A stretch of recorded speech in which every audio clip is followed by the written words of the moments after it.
ഞാനും ഖുർആനും തമ്മിലുള്ള ബന്ധം എന്താ? ഖുർആൻ ഓതിയിട്ട് എനിക്കതിൽ നിന്ന് കിട്ടിയിട്ടുള്ള ഏറ്റവും മൂല്യപരമായിട്ടുള്ള ഒരു പാഠം എന്താ? ഖുർആനിനെ ഞാൻ എങ്ങനെയാണ് മനസ്സിലാക്കുന്നേ? എൻ്റെ വീടകങ്ങളിൽ ഖുർആനുമായി ബന്ധപ്പെട്ട ചർച്ചയുണ്ടോ? എൻ്റെ കുടുംബത്തിൽ ഖുർആനിനെ അടിസ്ഥാനപ്പെടുത്തിയിട്ടുള്ള ഒരു കുടുംബ സാഹചര്യത്തെ ഉണ്ടാക്കിയെടുക്കാൻ എനിക്ക് ഇത്രയും കാലമായിട്ട് ഖുർആൻ കൊണ്ട് കഴിഞ്ഞിട്ടുണ്ടോ? ഖുർആൻ എൻ്റെ ജീവിതത്തിലെ ഏറ്റവും വലിയ വിളക്കാണ്. എന്നെ വഴികാട്ടുന്നത് ഈ ഖുർആനാണ്. ഈ ഖുർആനിൻ്റെ പ്രാപഞ്ചികമായിട്ടുള്ള ഒരുപാട് ദൃഷ്ടാന്തങ്ങളെക്കുറിച്ച് സംസാരിക്കുമ്പോൾ ഖുർആൻ എന്നോടാണ് സംസാരിക്കുന്നത്. ഖുർആൻ എന്നോടാ പറയുന്നത്, മറ്റുള്ള ജീവജാലങ്ങളോടല്ല. ബുദ്ധിയും വിവേകവും വൈകാരികമായിട്ടുള്ള ചിന്തയും ശക്തിയുമുള്ള മനുഷ്യരായിട്ടുള്ള നമ്മളോടാ ഖുർആൻ സംസാരിക്കുന്നേ. ഈ ഖുർആനിൻ്റെ ആയത്തുകൾ എൻ്റെ ജീവിതത്തിൽ എത്രമാത്രം പ്രതിഫലിക്കുന്നുണ്ട്. നേരത്തെ ഇർഷാദ് ഫാറൂഖി സൂചിപ്പിച്ച പോലെ ഇബ്രാഹിം നബി അലൈഹിസ്സലാത്തു വസ്സലാമും ഇസ്മായിൽ നബി അലൈഹിസ്സലാത്തു വസ്സലാമും തമ്മിൽ സംസാരിക്കുന്ന സംഭാഷണത്തിൻ്റെ അവസാനത്തെ ഒരു ഭാഗത്തിൽ ഇസ്മായിൽ നബി അലൈഹിസ്സലാത്തു വസ്സലാം തൻ്റെ ഉപ്പയ്ക്ക് കൊടുക്കുന്ന ഏറ്റവും വലിയൊരു ആശ്വാസത്തിൻ്റെ വാക്കുണ്ട്. ഉപ്പ, നിങ്ങളോട് അള്ളാഹു എന്താണോ കൽപ്പിച്ചിട്ടുള്ളത് അതനുസരിച്ച് നിങ്ങൾക്ക് ചെയ്യാം. എന്ത് പ്രവർത്തനമാണോ അള്ളാഹുവിൻ്റെ കൽപ്പന പ്രകാരം നടപ്പിലാക്കുവാൻ വേണ്ടി നിങ്ങൾ എന്നെയും കൂട്ടി ഇവിടെ വന്നിട്ടുള്ളത് അത് നിങ്ങൾക്ക് ചെയ്യാം. ഞാൻ അതിനൊരു തടസ്സവും പറയില്ല. അതിൻ്റെ കാരണം ആ മകൻ ആ ഉപ്പയോട് പറയുന്നുണ്ട്, ഉപ്പ സതജിദുനി ഇൻഷാ അല്ലാഹു മിനസ് സ്വാബിരീൻ. നമ്മൾ രണ്ടു കൂട്ടരും നാളെ പരസ്പരം കണ്ടുമുട്ടുന്ന ഒരു സ്വർഗമുണ്ട് ഉപ്പ. ഞാൻ മരണപ്പെട്ടാലും ഞാൻ ഈ ലോകത്തുനിന്ന് പോയാലും ഉപ്പ നിങ്ങൾ ഈ ലോകത്തുനിന്ന് പോയാലും നമ്മൾ പരസ്പരം കണ്ടുമുട്ടുന്ന ഒരു സ്ഥലമുണ്ട്. സതജിദുനി ഇൻഷാ അല്ലാഹു മിനസ് സ്വാബിരീൻ. ക്ഷമാലുക്കളായ ആളുകൾ പരസ്പരം കണ്ടുമുട്ടും. നമ്മുടെ മക്കൾക്ക് നമ്മളോട് പറയാനും നമുക്ക് നമ്മുടെ മക്കളോട് പറയാനും കഴിയേണ്ട ഏറ്റവും പരമപ്രധാനമായിട്ടുള്ള ഒരു കാര്യം അതായിരിക്കണം. നമ്മൾ ജീവിക്കണം എന്തിനാ? സ്വർഗത്തിന് വേണ്ടിയല്ലേ. ഈ സ്വർഗം നമുക്ക് മുമ്പിൽ വളരെ കൃത്യമായി അള്ളാഹു ഇങ്ങനെ വിശദീകരിച്ച് തരുന്ന ഒരു ഗ്രന്ഥമല്ലേ ഖുർആൻ. നമ്മുടെ ജീവിതമാണ് ആ വരച്ചു വച്ചിട്ടുള്ളത്. നമ്മുടെ ജീവിതത്തിൻ്റെ ഓരോ സെക്കൻഡുകളും ഏറ്റവും ചെറിയ കാര്യം മുതൽ ഏറ്റവും വലിയ കാര്യം വരെ വളരെ കൃത്യമായി അള്ളാഹു അതിൻ്റെ അകത്ത് ഇങ്ങനെ ഉൾപ്പെടുത്തി വച്ചിട്ടില്ലേ. ആ ഖുർആനോളം വലിപ്പമുള്ള ഒന്നുമില്ല എന്ന് നമ്മൾ ആവർത്തിച്ച് പറയുന്നില്ലേ. ഖുർആനിനെ കുറിച്ച് തന്നെ പറയുന്നത് എന്താ? വ ഇൻ കുന്തും ഫീ റൈബിൻ മിമ്മാ നസ്സൽനാ അലാ അബ്ദിനാ. അള്ളാഹുവിൻ്റെ ദൂതന്റെ മേൽ അള്ളാഹു അവതരിപ്പിച്ച ഈ ആയത്തുകൾക്ക് നിങ്ങൾക്ക് എന്തെങ്കിലും സംശയമുണ്ട് എങ്കിൽ നിങ്ങൾ അതുപോലെ ഒരു സൂറത്തിനെ കൊണ്ടുവരണം.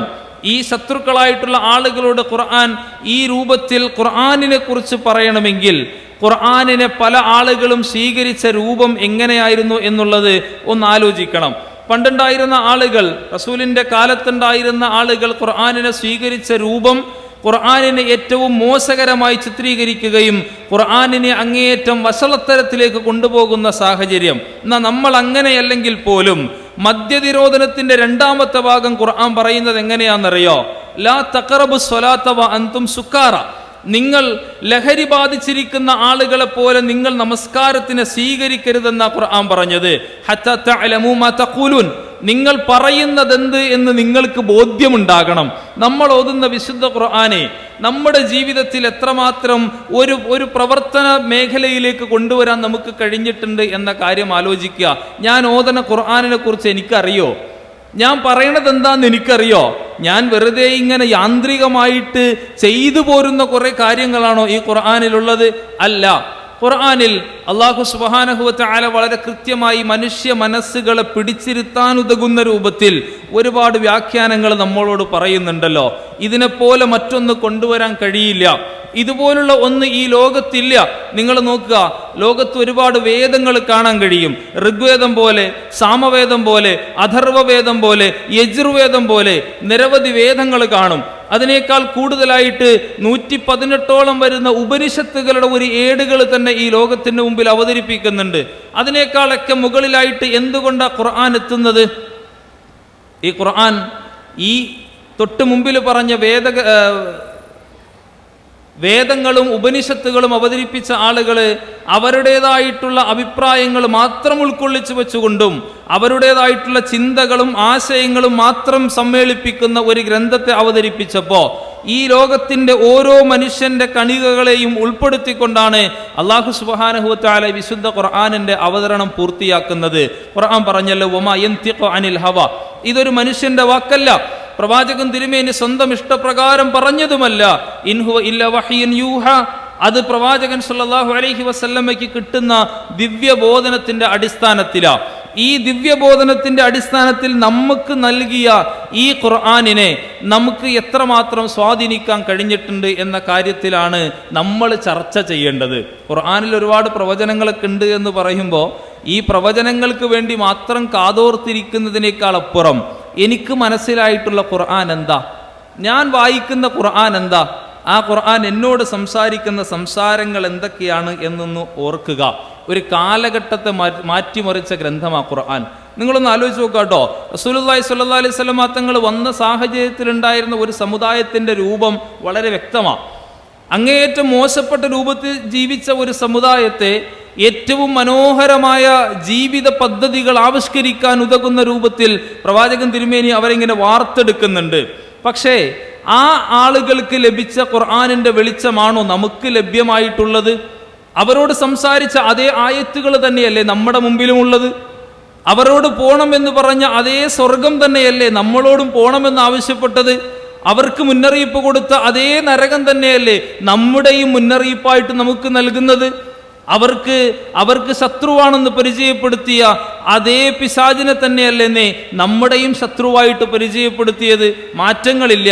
അവർ സ്വീകരിച്ച രൂപത്തിലാണോ നമ്മൾ വിശുദ്ധ ഖുർആനിന്റെ ആയത്തുകളെ സ്വീകരിക്കുന്നത് എന്ന കാര്യം ആലോചിക്കുക. ആധുനിക ശാസ്ത്രം ഇങ്ങനെ വളരെ പുരോഗതിയിലേക്ക് എത്തിക്കൊണ്ടിരിക്കുമ്പോൾ ഈ ശാസ്ത്രത്തെക്കാൾ എത്രയോ ഉന്നതിയിലാണ് ഖുർആൻ വിജയിച്ചു കൊണ്ടിരിക്കുന്നത് എന്ന കാര്യം ആധുനിക കാലഘട്ടത്തിൽ സമുദ്രവുമായി ബന്ധപ്പെട്ട പഠനം നടത്തിയപ്പോൾ ഈ ലോകത്തിന് മുമ്പിൽ വിശദീകരിച്ചു കൊടുക്കുന്നുണ്ട്. ഹലാൽ എന്താണ് എന്നും ഹറാം എന്താണ് എന്നും ഈ ഖുർആൻ വളരെ കൃത്യമായി ഈ ലോകത്തിന് മുമ്പിൽ പഠിപ്പിക്കുന്നുണ്ട്. ഓരോ സംഗതികളും വളരെ കൃത്യമായി മനുഷ്യ മനസ്സിലേക്ക് അല്ലാഹു സുബ്ഹാനഹു വ തആല ഇട്ടുകൊടുക്കുകയാ. ഖുർആനിന്റെ ഒരു ചോദ്യം ഉണ്ട് കേട്ടോ, അഫലാ യതദബ്ബറൂനൽ ഖുർആൻ, അഫലാ യതദബ്ബറൂനൽ ഖുർആൻ, നിങ്ങൾ ഖുർആനിനെ കുറിച്ച് മനസ്സിലാക്കുന്നില്ലേന്നേ? അം അലാ ഖുലൂബിൻ അഖ്ഫാലുഹാ, അതല്ല നിങ്ങളുടെ ഹൃദയങ്ങൾക്ക് വല്ല പൂട്ടിട്ടും വച്ചിരിക്കുകയാണോ? വേദം പഠിക്കാത്തതെന്തടോ ദുർജനം, മൂടിക്കിടക്കയോ മർത്യന്നു മാനസം. നമ്മുടെ കൽബുകളൊക്കെ ഒന്ന് തുറക്കണം. ഈ ഖുർആനിന്റെ ആയത്തുകളിലേക്ക് നമുക്ക് ഇറങ്ങാൻ കഴിയണം. ഈ ഖുർആനിന്റെ സംസാരം നമ്മളുടെ ജീവിതത്തിലേക്ക് ചേർത്ത് വെക്കാൻ കഴിയണം. മക്കൾക്കിടയിൽ ഖുർആനിനെ കുറിച്ചുള്ള സംസാരം ഉണ്ടാവണം. കുടുംബത്തിൽ ഖുർആനിനെ കുറിച്ചുള്ള സംസാരം ഉണ്ടാകണം. നമ്മുടെ ജീവിതത്തിലും ഖുർആനിന്റെ ആയത്തുകൾ പ്രതിഫലിക്കാൻ തുടങ്ങണം. ശാസ്ത്രീയ രംഗങ്ങളിൽ ഖുർആനിനേക്കാൾ മികച്ചതായി കൊണ്ട് ആർക്കും ഒന്നും അവതരിപ്പിക്കാൻ കഴിയുന്നില്ല. ഖുർആൻ പറയുന്ന ഒരു കാര്യമുണ്ട് കേട്ടോ, ഹുവല്ലദി അൻശഅക്കും, അവനാണ് നിങ്ങളെ പടച്ചത്. വജഅല ലക്കുമുസ് സമഅ വൽ അബ്സാർ വൽ അഫ്ഇദ ഖലീലൻ മാ തസ്കുറൂൻ. ഈ ലോകത്തുള്ള മനുഷ്യന്മാരെ മുഴുവനും അല്ലാഹു തന്നെയാണ് പടച്ചിട്ടുള്ളത്. നിങ്ങൾക്ക് ചിന്തിക്കാനുള്ള ബുദ്ധിയും നിങ്ങൾക്ക് കേൾക്കാനുള്ള കാതും നിങ്ങൾക്ക് കാണാനുള്ള കണ്ണും അല്ലാഹു സുബ്ഹാനഹു വ തആല നിങ്ങൾക്ക് നൽകിയിട്ടുണ്ട്. ഈ ആയത്ത് പറഞ്ഞ സമയത്ത് ഒരു സുഹൃത്ത് ഒരിക്കൽ പറയുന്നുണ്ട്, ഞാൻ ആപ്പിളിന്റെ കമ്പനിയിലാണ് വർക്ക് ചെയ്യുന്നത്. ആപ്പിൾ എന്ന് പറയുന്ന ആ ഐഫോണിന്റെ കമ്പനിയിലാണ് ഞാൻ ജോലി ചെയ്യുന്നത്. ഞങ്ങളവിടെ ഓരോ വർഷം കൂടുന്തോറും ഐഫോണിന്റെ ഇയർബഡുകൾ ഉണ്ടാക്കും, ചെവിയിൽ വെക്കുന്ന ഹെഡ്ഫോണുകൾ ഉണ്ടാക്കും. ഈ ഹെഡ്ഫോണുകൾ ഓരോന്നുണ്ടാക്കുമ്പോഴും ഞങ്ങൾക്ക് പടച്ചവൻ നൽകിയ ഒരു ചെവിയോളം വലുപ്പമുള്ളത് ഉണ്ടാക്കാൻ കഴിയുന്നില്ല. കാരണം ഞങ്ങൾ ഉണ്ടാക്കുന്നത് വെറും ഒരു ഹെഡ്സെറ്റ് അല്ല, ഞങ്ങൾ ഉണ്ടാക്കുന്നത് മനുഷ്യന്റെ ചെവി എത്രമാത്രമുണ്ടോ അത്രയും ഭംഗിയായിക്കൊണ്ടാ ഞങ്ങൾ ഓരോ ഹെഡ്ഫോണുകളും ഉണ്ടാക്കുന്നത്. പക്ഷെ ഇന്നേ വരെ അള്ളാഹു നൽകിയിട്ടുള്ള ആ ചെവിയോളം വലുപ്പമുള്ള ഒരു ഹെഡ്ഫോൺ ഞങ്ങൾക്ക് ഉണ്ടാക്കാൻ കഴിഞ്ഞിട്ടില്ല. ആ സംസാരങ്ങൾ നമ്മുടെ ജീവിതത്തിൽ എങ്ങനെയാണ് പ്രതിഫലിക്കുന്നത് എന്ന കാര്യം ആലോചിച്ച് നോക്കുക. 94 തവണ അല്ലാഹു അക്ബർ എന്ന് നമ്മളൊരു ദിവസം പറയാറുണ്ട്. ഈ അള്ളാഹു ഏറ്റവും വലിയവനാ. ശാസ്ത്രലോകത്തിന്റെ പുരോഗതിക്ക് കാരണമാകുമ്പോൾ JD ബർണൽ എന്ന് പറയുന്ന ഐറിഷ് സയന്റിസ്റ്റ് ആയിട്ടുള്ള ഒരു മനുഷ്യൻ ശാസ്ത്രത്തിന്റെ പുരോഗതിയെക്കുറിച്ച് വിശദീകരിക്കുന്നിടത്ത് പറയുന്നുണ്ട്, ആധുനിക ശാസ്ത്ര ഗ്രന്ഥം വായിക്കുമ്പോൾ അതിലെ തെളിവുകളും ആരെയും അത്ഭുതപ്പെടുത്താതിരിക്കില്ല. ഈ കാര്യകാരണ വിചാരാടിസ്ഥാനത്തിലുള്ള ശാസ്ത്ര ദർശനങ്ങൾ പെറുക്കിയെടുത്താണ് പിൽക്കാലത്ത് യൂറോപ്പ് വളർന്നത് തന്നെ. യൂറോപ്പിലേക്കും യൂറോപ്പിന്റെ വിവിധ പ്രവിശ്യകളിലുമുള്ള ആളുകൾ ഇസ്ലാമിലേക്ക് കടന്നു വന്നതിൻ്റെ കാരണം ഈ ഖുർആൻ എന്താണ് എന്ന് മനസ്സിലാക്കിയതിൻ്റെ അടിസ്ഥാനത്തിലാണ്. ഈ യൂറോപ്പിനെ കുറിച്ച് പറയുമ്പോഴും അമേരിക്കയെ കുറിച്ചൊക്കെ പറയുമ്പോൾ അത് കേട്ടിരിക്കാൻ നല്ല രസമായിരിക്കും. പക്ഷേ യൂറോപ്പുകാരേക്കാൾ കൂടുതൽ നമുക്ക് ഖുർആൻ എങ്ങനെയാണ് ഈ സ്വീകാര്യയോഗ്യമായിട്ടുള്ളത്? വെറുതെ സ്വീകരിച്ച് വച്ചിട്ടുള്ളതാ? വീടിനകത്ത് ഷെൽഫിനകത്ത് ഒളിപ്പിച്ചു വെക്കാനുള്ളൊരു ഗ്രന്ഥമായിട്ടാണ് ഖുർആനെ കുറിച്ച് പറയണത്? അല്ല. ആ ഖുർആനിനകത്ത് ഗോളങ്ങളെക്കുറിച്ച് പറയുന്നു, ആകാശത്തിന്റെ അനന്തതയെക്കുറിച്ച് പറയുന്നു, ആറ്റത്തിന്റെ അകത്തളങ്ങളിൽ ഒളിച്ചിരിക്കുന്നതിനെ കുറിച്ച് ഖുർആൻ സംസാരിക്കുന്നു, ജീവകോശത്തിന്റെ പ്രത്യേകതകളെക്കുറിച്ച് ഖുർആൻ സംസാരിക്കുന്നു. എല്ലാ നിലക്കും മനുഷ്യനുമായി ബന്ധപ്പെട്ട പല കാര്യങ്ങളെക്കുറിച്ചും ഖുർആൻ സംസാരിക്കുമ്പോൾ ഈ സംസാരങ്ങൾ നമ്മളോടാണ് എന്ന ബോധ്യം നമുക്ക് വരാതിരിക്കുന്നിടത്തോളം കാലം ഈ ഖുർആനിനെ നമ്മൾ എത്ര കാലം പാരായണം ചെയ്തിട്ടും കാര്യമില്ല. ഖുർആൻ ഓതി കരയുന്ന ആളുകളെ കണ്ടിട്ടുണ്ടോ നിങ്ങൾ? ഖുർആൻ ഓതിയിട്ട് കരഞ്ഞിട്ടുണ്ടോ? ഖുർആൻ ഓതിയിട്ടല്ലേ നമ്മൾ ഏറ്റവും കൂടുതൽ കരയേണ്ടത്? കാരണം നമ്മുടെ ജീവിതത്തെക്കുറിച്ച് അല്ലാഹ് ഭൂതവും ഭാവിയും വർത്തമാനവും വളരെ കൃത്യമായി പറയുകയാണ്, അല്ലേ? ഈ ഖുർആൻ ഓതിയിട്ട് കരയാത്ത നമ്മൾ ഏതെങ്കിലും നോവൽ വായിച്ചിട്ട് നമ്മൾ കരയും, ഒരു സീരിയൽ കണ്ടാൽ കരയും, ഒരു പഴയകാല സിനിമ കണ്ടാൽ അത് ഓർത്ത് ഇപ്പോഴും കരയും. പക്ഷെ ഖുർആനിൽ എന്നെക്കുറിച്ച് പറഞ്ഞ കാര്യങ്ങൾ ഓർത്തിട്ട് എനിക്ക് ഒരു സങ്കടവും വന്നിട്ടില്ല. അള്ളാന്റെ റസൂൽ സല്ലല്ലാഹു അലൈഹി വസല്ലം തങ്ങള് അഫല അകൂന അബ്ദൻ ശക്കൂറ എന്ന് പറയുന്ന ഒരു ഭാഗം പറയുന്നില്ലേ? ചരിത്രത്തിലെ ഹദീസ് ഗ്രന്ഥങ്ങളിൽ കാണാൻ കഴിയും. അതിനെ തുടർന്ന് വീണ്ടും ആ സംഭവം നീണ്ടുപോകുന്നുണ്ട് കേട്ടോ. ആയിഷ ബീബി റളിയല്ലാഹു അൻഹയോട് പറഞ്ഞതിന് ശേഷം വീണ്ടും ബിലാൽ ഇബ്നു റവാഹ വരുമ്പോഴും റളിയല്ലാഹു അൻഹു അദ്ദേഹം വരുമ്പോഴും റസൂലുള്ളാഹി സ്വല്ലല്ലാഹു അലൈഹി വസല്ലമയോട് ഇതേ ചോദ്യം ആവർത്തിക്കുമ്പോൾ പ്രവാചകൻ ബിലാൽ റളിയല്ലാഹു തആല അൻഹുവിന് കൊടുക്കുന്നതും ഇതേ മറുപടി തന്നെയാ, അഫല അകുന അബ്ദൻ ശക്കൂറ. അതിനുശേഷം പ്രവാചകൻ തിരുമേനി ബിലാൽ റളിയല്ലാഹു അൻഹുവിനോട് വീണ്ടും ഒരു കാര്യം കൂടി പറയുന്നുണ്ട്, ബിലാലെ, എനിക്ക് കഴിഞ്ഞ ദിവസം വിശുദ്ധ ഖുർആനിലെ കുറച്ച് ആയത്തുകൾ ഇറങ്ങിയിട്ടുണ്ട്. ഏതാണ് ആയത്ത് എന്നറിയോ? ആയത്ത് ഈ ലോകത്തുള്ള പ്രാപഞ്ചികപരമായിട്ടുള്ള കുറേ സത്യങ്ങളെ അല്ലാഹു സുബ്ഹാനഹു വ തആല വിളിച്ചുണർത്തിക്കൊണ്ടുള്ള ആയത്താണ്. ഇന്ന ഫീ ഖൽഖിസ് സമാവാതി വൽ അർദി വഖ്തിലാഫിൽ ലൈൽ. ആകാശഭൂമികളിലുള്ള സൃഷ്ടിജാലത്തിന്റെ ആ സർഗവൈഭവങ്ങളെ അള്ളാഹു തുറന്നു കാണിക്കുന്ന ആയത്തുകളെ കുറിച്ചായിരുന്നു ബിലാലെ എനിക്ക് ഇന്നലെ രാത്രി അവതരിച്ചത്. അള്ളാന്റെ റസൂല് ഓർത്തിരുന്നത് അതിനെക്കുറിച്ചാണ് കേട്ടോ. അള്ളാന്റെ റസൂല് ചിന്തിച്ചിരുന്നത് പ്രാപഞ്ചികമായിട്ടുള്ള കുറെ സത്യങ്ങളെ കുറിച്ചായിരുന്നു. ഈ സത്യങ്ങൾ നമ്മുടെ മുമ്പിലേക്ക് ഇപ്പോഴും നിലനിൽക്കുന്നുണ്ട്. 1876 ഹോളണ്ടിലെ സോമർഡാം എന്ന പ്രാണിശാസ്ത്രജ്ഞനാണ് തേനീച്ചകളിലെ തൊഴിൽ വിഭജനത്തിനെ കുറിച്ച് ആദ്യമായി ഈ ലോകത്തോട് വിളിച്ചു പറഞ്ഞത്. എന്നാ ഖുർആനോ കാലങ്ങൾക്ക് മുമ്പേ ഖുർആനിനെ കുറിച്ച് ഈ തേനീച്ചയെ കുറിച്ചുള്ള സത്യങ്ങളും അവരുമായി ബന്ധപ്പെട്ട വിഷയങ്ങളും വിശദീകരണങ്ങളും വളരെ കൃത്യമായി ഈ ലോകത്തോട് പറയുന്നുണ്ട്. തേനീച്ചകളിൽ ഒരു റാണിയുണ്ടാകും, ആണും പെണ്ണും എന്നിങ്ങനെ വിവിധ 3 വിഭാഗങ്ങളുണ്ടാകും. തേനീച്ചകളിലെ ജോലികൾ മുഴുവൻ നിർവഹിക്കുന്നത് പെൺ തേനീച്ചകളാണെന്ന് ആ മനുഷ്യൻ കണ്ടെത്തുന്നതിന് മുൻപേ, കാലങ്ങൾക്ക് മുമ്പേ അല്ലാഹു സുബ്ഹാനഹു വ തആല തേനീച്ചയെ കുറിച്ചുള്ള ഒരു അധ്യായം തന്നെ ഈ ലോകത്തിന് സമ്മാനിച്ചിട്ടുണ്ട്. ഈ ഖുർആനല്ലേ ഏറ്റവും വലിയ അത്ഭുതം.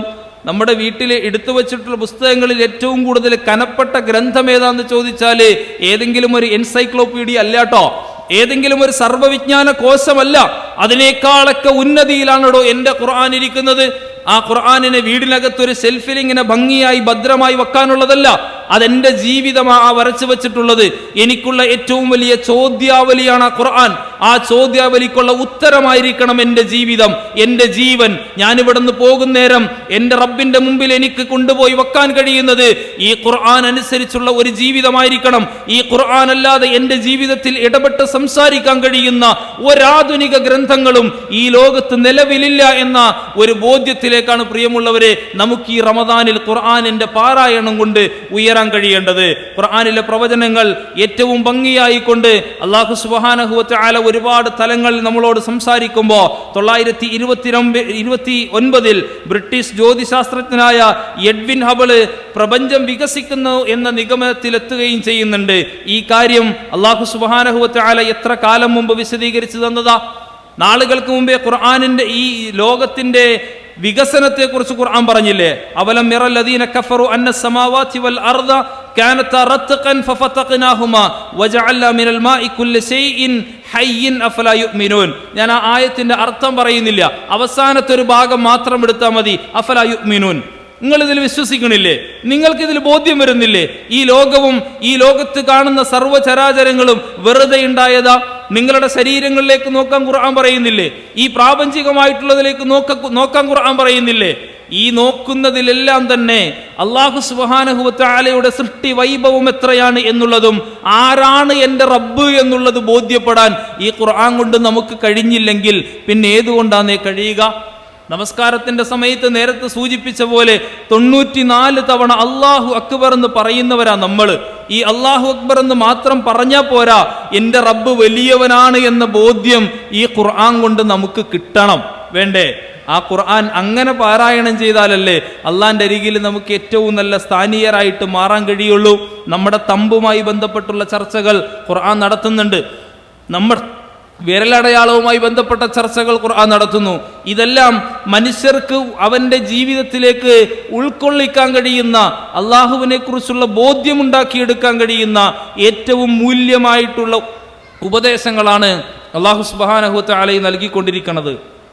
നമ്മൾ ആലോചിക്കുക, ഈ ഖുർആനിൻ്റെ ആയത്തുകളെ നമുക്ക് എങ്ങനെ സ്വീകരിക്കാൻ കഴിഞ്ഞിട്ടുണ്ട്? സൂര്യനെക്കുറിച്ച് നമ്മൾ സൂര്യൻ്റെ ചൂട് കൂടുമ്പോൾ മാത്രമേ സംസാരിക്കാറുള്ളൂ, അതല്ലെങ്കിൽ ഗ്രഹണം വരുന്ന സമയത്ത് മാത്രമേ സൂര്യനെക്കുറിച്ച് പറയാറുള്ളൂ. ചന്ദ്രനെക്കുറിച്ച് മാസപ്പിറവി വരുന്ന സമയത്ത് മാത്രമേ ചന്ദ്രനുമായി ബന്ധപ്പെട്ട ചർച്ചകളുള്ളൂ. പക്ഷെ അള്ളാഹുവിൻ്റെ റസൂലേ വിശുദ്ധ ഖുർആൻ ഓതിയിട്ട് വിശുദ്ധ ഖുർആൻ പാരായണം ചെയ്തിട്ട് കരഞ്ഞ കുറേ രംഗങ്ങൾ പറയുന്നിടത്ത് ഏറ്റവും സുപ്രധാനമായിട്ട് അടയാളപ്പെടുത്തുന്നത് എന്താണെന്നറിയോ? ഈ പ്രാപഞ്ചികമായിട്ടുള്ള കുറേ സംഗതികളെക്കുറിച്ച് അള്ളാഹിൻ്റെ റസൂൽ ഇരുന്നിങ്ങനെ ഓർക്കുമായിരുന്നു എന്നാ. ആ പ്രാപഞ്ചികതയിൽ നമുക്ക് വിശ്വസിക്കുന്നുണ്ടെങ്കിൽ പോലും അതിനെക്കുറിച്ച് ആലോചിക്കാനും പഠിക്കാനും അതെനിക്കെൻ്റെ ജീവിതത്തിൽ എത്രമാത്രം പ്രതിഫലനങ്ങൾ ഉണ്ടാക്കാൻ സാധിക്കുന്നുണ്ട് എന്ന കാര്യത്തെക്കുറിച്ച് നമ്മളൊന്ന് ബോധവാന്മാരാകേണ്ടതുണ്ട്. ഇസ്ലാമിക ചരിത്രത്തിൽ പ്രസിദ്ധമായ ഒരു സന്ധി നടക്കുന്ന സമയത്ത് അള്ളാഹു വിശ്വാസികൾക്ക് കൊടുക്കുന്ന ഏറ്റവും വലിയ ഒരു വാഗ്ദാനമുണ്ടല്ലോ, ഈ ലോകത്ത് നിങ്ങൾ പരാജയപ്പെടൂല, നിങ്ങൾ ഒരു നിലക്കും പരാജിതരായിട്ട് മടങ്ങേണ്ട ആവശ്യം വരൂല. ഉംറയ്ക്ക് വേണ്ടി വന്ന ആളുകൾ തിരിച്ചു പോണ സമയത്ത് അല്ലാഹു സുബ്ഹാനഹു വ തആല അവർക്ക് കൊടുക്കുന്ന ഒരു വാഗ്ദാനമുണ്ട്. ലഖദ് സ്വദഖല്ലാഹു റസൂലഹു റുഇയാ ബിൽ ഹഖ് ലതദ്ഖുലുന്നൽ മസ്ജിദൽ ഹറാം. മസ്ജിദുൽ ഹറാമിൽ നിർഭയരായിട്ട് അള്ളാന്റെ തൗഫീഖ് ഉണ്ടെങ്കിൽ നിങ്ങൾ പ്രവേശിക്കുമെന്നുള്ളത് അള്ളാന്റെ ഉറപ്പായിരുന്നു. അവർക്ക് കൊടുത്ത, വിശ്വാസികൾക്ക് കൊടുത്ത ഏറ്റവും വലിയ അള്ളാഹുവിൻ്റെ നിശ്ചയദാർഢ്യത്തോടു കൂടിയുള്ള വാക്കായിരുന്നു. ആ വാക്ക് പുലരുക തന്നെയല്ലേ ചെയ്തിട്ടുള്ളത്? അള്ളാഹു പറഞ്ഞിട്ടുള്ള ഏത് വാക്യമാ, ഏത് സംസാരമാ ഈ ലോകത്ത് നടക്കാതിരുന്നിട്ടുള്ളത്? എല്ലാം നടന്നിട്ടില്ലേ? വളരെ കൃത്യമായി തന്നെയല്ലേ നടന്നുകൊണ്ടിരിക്കുന്നത്? പ്രാപഞ്ചികമായിട്ടുള്ള അള്ളാഹുവിൻ്റെ പ്രവചനങ്ങളെക്കുറിച്ച് അതിനുള്ള പഠനം അവസാനിക്കില്ല. അതിങ്ങനെ അനസ്യൂതം തുടർന്നുകൊണ്ടേയിരിക്കേണ്ട ഒരു വിഷയമായതുകൊണ്ട് അതവിടെ അവസാനിപ്പിച്ചുകൊണ്ട് അവസാനമായി ഒരു കാര്യം കൂടി സൂചിപ്പിക്കുകയാണ്. അള്ളാഹു പറഞ്ഞിട്ടുള്ള ഏറ്റവും സുപ്രധാനമായിട്ടുള്ള ഒരു പ്രവചനമുണ്ട്. ആ പ്രവചനം ഈ ലോകത്ത് പ്രാപഞ്ചികമായിട്ട് പഠനം നടത്തുന്ന ആളുകൾക്ക് പുറമെ എല്ലാ മനുഷ്യരും അഭിമുഖീകരിക്കേണ്ട ഒരു വിഷയമാണ്. അത് വേറൊന്നുമല്ല, നമ്മുടെ മരണ. ഖുർആൻ പറഞ്ഞത് കുല്ലു നഫ്സിൻ ദാഇഖത്തുൽ മൗത്ത്, എല്ലാ ദേഹങ്ങളും മരണത്തെ ആസ്വദിക്കുമെന്നുള്ളത് പടച്ചോൻ്റെ പ്രവചന. അത് പുലരുക തന്നെ ചെയ്യൂട്ടോ. അതിന് പ്രായം ഒരു തടസ്സമല്ല, അതിന് ആരോഗ്യം ഒരു തടസ്സമല്ല, അതിന് ശരീരത്തിൻ്റെ കുറവുകളോ കൂടുതലോ അതൊന്നും ഒരു പ്രയാസമേ പ്രതിസന്ധിയോ ആ മരണത്തിൻ്റെ മുമ്പിലാവൂല. അതൊരു പ്രവചന. അല്ലാഹു സുബ്ഹാനഹു വ തആല വിശ്വാസികൾക്ക് നൽകുന്ന മുന്നറിയിപ്പാണത്.